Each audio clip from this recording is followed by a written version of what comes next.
Algunas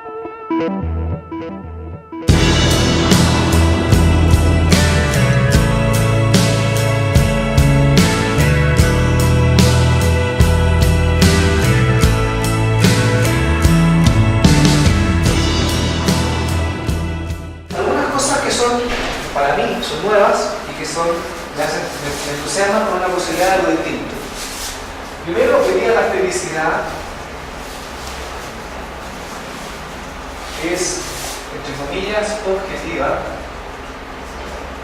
medible y homogénea. A partir de la investigación neurológica se ha podido determinar con validez estadística que cuando una persona responde, como la pregunta que yo les hice al inicio, soy feliz, más o menos feliz, no muy feliz, lo que ellos responden tiene correspondencia con estados de actividad cerebral. Es decir, yo me acuerdo de escuchar a mi papá decir, bueno, pero a lo mejor un tipo que le gusta el dolor puede ser feliz. ¿Ya? No sabemos cuáles son los estímulos que le producen felicidad, pero sí podemos saber que si su actividad neuronal sigue ciertos patrones, también podemos decir que esa persona tiene un estado de bienestar versus que no lo tenga. Hay un correlato fisiológico. Hay un correlato fisiológico. Por lo tanto, cuando tú le preguntas a una persona, ¿estás feliz? Lo que responde es confiable.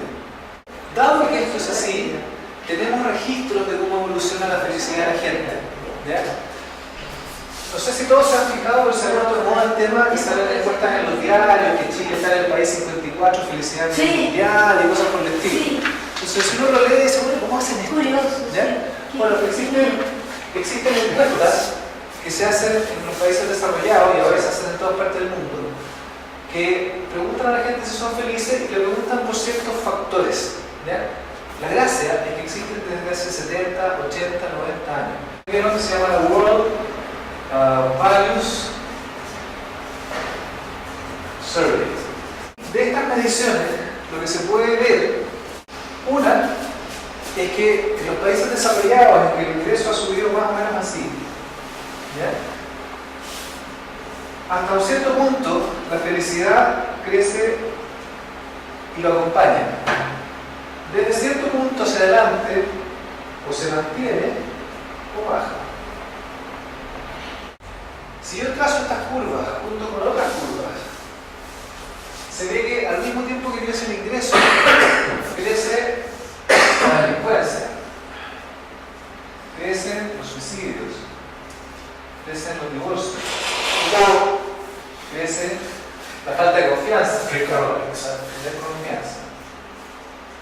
Yo crecí en pueblo, en calle tierra, y cualquiera que ha vivido en calle tierra se ha tenido que aguantar el barro en el invierno, que es muy fregado. Por lo tanto, la aspiración es que pavimenten, y un día pavimentan, y junto con el pavimento empiezan a correr los autos. Entonces, esa paz que tú tenías, los beneficios que no habías tenido de vivir en calle de tierra, se te acaban, se van a pasar las micro. Te llegó una cantidad de cosas apareadas con el beneficio de no poner más tus patitas en el barro. Francisco, estás volviendo al comienzo, yo me doy cuenta, porque tú partiste hablando, diciendo una cosa que a mí me chocó profundamente cuando te escuché al comienzo. Dijiste que la felicidad está ligada, relacionada a los niveles de ingresos de las personas. Cuando mejora la economía, la gente puede optar a una serie de beneficios, sí, pero también crece el divorcio, también crece el suicidio, también crece... Hay ahí una paradoja. De todas maneras, por ahí uno es ingenuo, porque estamos hablando de que va a haber más de la mitad del mundo, más de la mitad de las personas del mundo, más. Todavía está en la cotidianidad de saber qué va a comer y que los hijos no se le mueran de un resfrío, de una pulmonía, Esa es la realidad de la más de la mitad de las personas que viven en este planeta. Sí.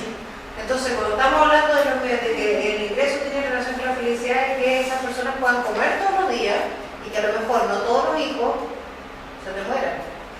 Correcto, pero fíjate lo siguiente. Es muy cierto lo que dices tú.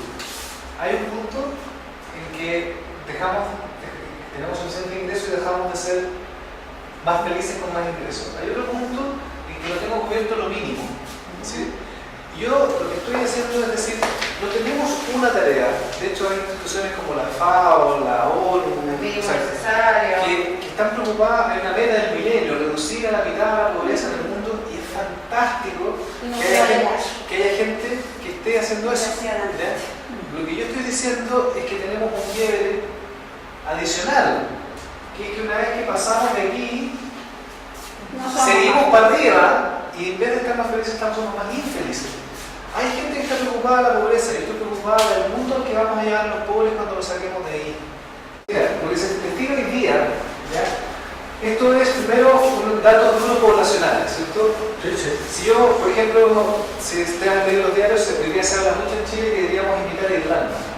¿Ya? Porque en 20 años Irlanda se hizo desarrollado, después de ser uno de los países más pobres de Europa, ¿ya? Se hizo rico. Y sin embargo, lo que pasaba en Irlanda es que la gente hoy día tiene una tasa altísima de suicidio juvenil, porque se les desarmó su mundo. Y ahí es donde les tengo que contar un par de cosas que vienen ahora de la investigación conductual psicológica, que destruyen más todavía este paradigma. Uno, son 3 o 4 cositas cortas. Una, ¿ya?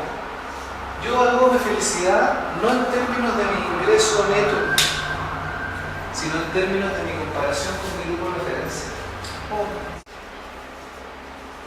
Yo me compro una 4x4 y mi vecino es menos feliz. Antes todos teníamos un auto sedán de hace como 5 años, no sé qué. Yo me compro una 4x4 del año, yo fui más feliz, pero todos mis vecinos fueron menos felices. ¿Ya? ¿Y eso a qué nos empuja? Se compra una 4x4 y tú eres menos feliz. Y entonces, primero, esta rueda nunca para. ¿Ya? Y segundo, llega un momento en que yo empiezo a trabajar demasiado, más tiempo empiezo a deteriorar otras cosas de mi vida, mi salud, mis relaciones, mi tiempo libre, mi descanso, ¿cierto? Y entonces empieza a pasar esto, que yo sigo persiguiendo tener más, comprar más, la aspiración, y cada vez soy menos feliz. Adam Smith suponía que tomábamos las decisiones de forma egoísta y solos. No es verdad. No. Tomamos las decisiones así, pero evaluamos En socialmente. ¿Ya? Segundo, está el efecto de que yo me acostumbro. Y esto tiene que ver con lo que hablábamos al principio de la predicción. Cuando hablábamos de la máquina de la experiencia, es decir, predecir con quién me voy a ser feliz. En el caso de ustedes dos que dijeron que sí, lo que ustedes no están teniendo en cuenta, y no digo que esté mala la elección, por favor, no estoy queriendo decir eso. Lo que no estaban mirando es que te vas a ganar la lotería y en 1 o 2 meses más, o en el plazo que sea, vas a ser tan feliz como igual, y no más, igual de feliz que eras antes. Hay investigaciones de la rama que se llama psicología positiva, que son brutales.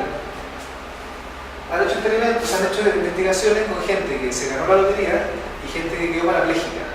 Un año después del evento, los personajes que vivieron esas dos experiencias son igual de felices. No cambió su nivel de felicidad. Entonces, nosotros somos, una de las bases de la psicología positiva es que somos tan malos predictores de cómo nos van a afectar los eventos futuros que tomamos pésimas decisiones en nuestra vida. Lo que estamos hablando aquí es que la ilusión de que yo busco ser distinto, que tengo referencias, entonces compro más cosas, tengo que trabajar más, no tengo presente que yo me acostumbro a las cosas que consumo, es cierto que mi nivel de felicidad sube un poco, pero hace esto. Esto pasa incluso con el matrimonio, incluso con los hijos. O sea, no estamos hablando solo de comprar. El primer año del hijo es la máxima felicidad. Después, independiente de lo que digan de la boca para afuera, vuelven a ser tan felices como eran Antes después del 4º año de matrimonio. Porque yo creo que la felicidad es un estado que uno ambiciona. En toda la humanidad uno siempre quiere ser más feliz. Y lo positivo de eso es que ese es un comportamiento desde el punto de vista evolutivo exitoso. O sea, por eso la humanidad es cómoda, porque uno siempre quiere más. Es lo que desarrolló el ser humano y es una conducta intelectual, mental, que lo ha hecho que progrese.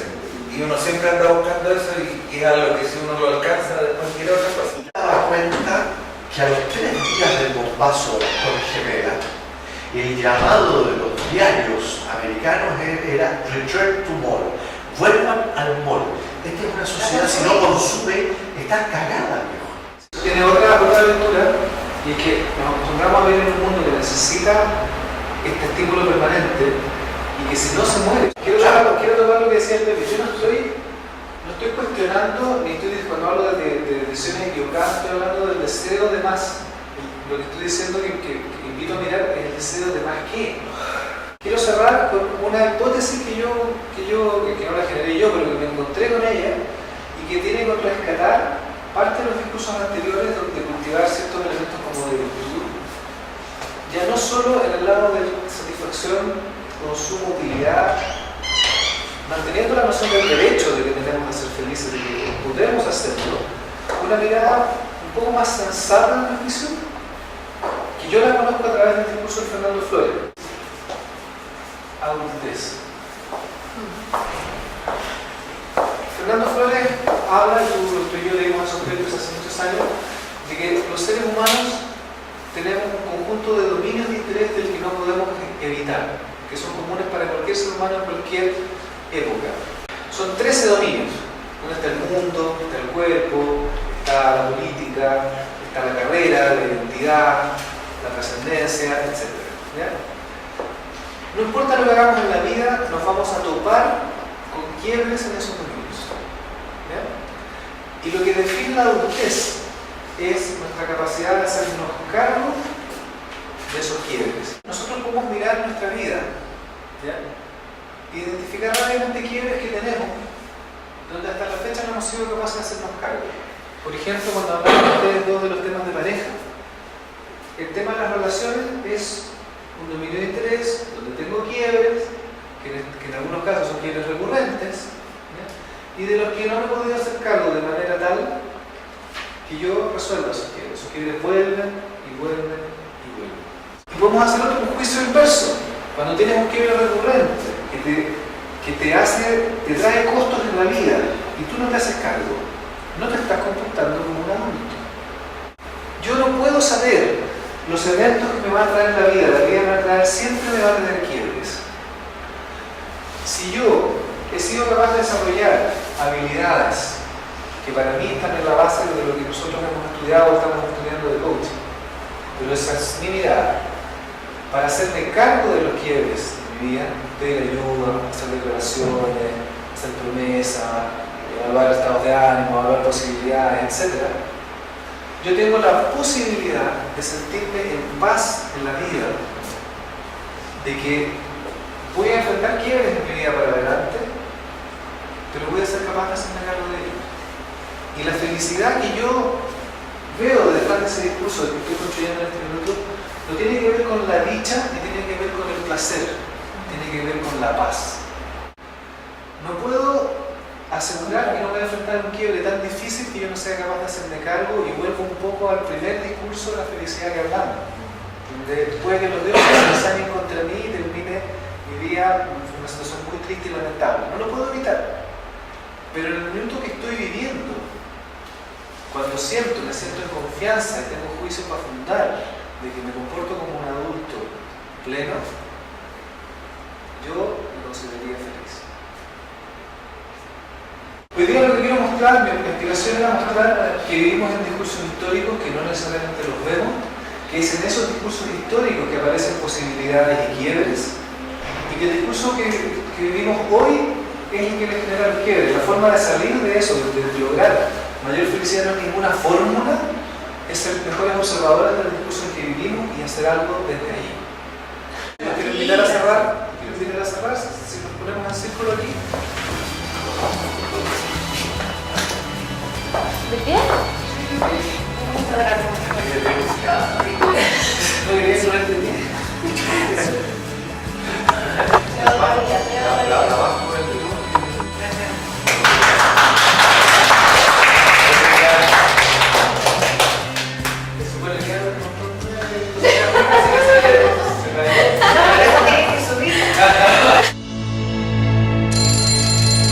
Wake up, your time